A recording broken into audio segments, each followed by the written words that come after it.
Le retour du Petit Prince à Cugnaux. Le footballeur toulousain des années 80, Daniel Bravo, a inauguré un nouveau terrain dans son tout premier club. Stéphanie Bousquet et Christian Bestard l'ont rencontré.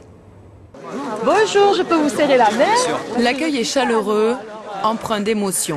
Cet après-midi, Daniel Bravo, ancien grand joueur professionnel de football, est revenu sur ses terres d'enfance pour inaugurer un terrain à son nom. C'est ici, à la JS Cugnalaise, qu'il a tapé ses premiers ballons dans le club de son père. C'est pour ça aussi que je suis ému, c'est que cette récompense, pour moi, c'est surtout celle de mon père. Que le nom de Bravo reste à Cugnaux, ça me fait plaisir, voilà, c'est tout. Parce qu'il y a longtemps qu'on habite ici, puis on fait partie, si vous voulez, des meubles, quoi. Une fierté partagée par ses anciens coéquipiers qui ont évolué à ses côtés dans ce club amateur pendant 10 ans. Donc oui, ça évoque beaucoup de fierté, oui. C'est une belle réussite. C'est bien de l'avoir avec nous, quoi.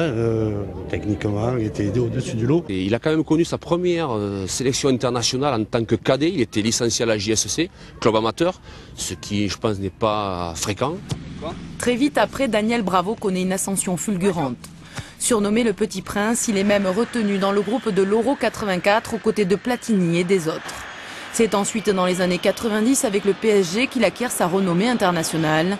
L'un des meilleurs milieux défensifs de l'époque revient sur ses débuts amateurs avec humilité.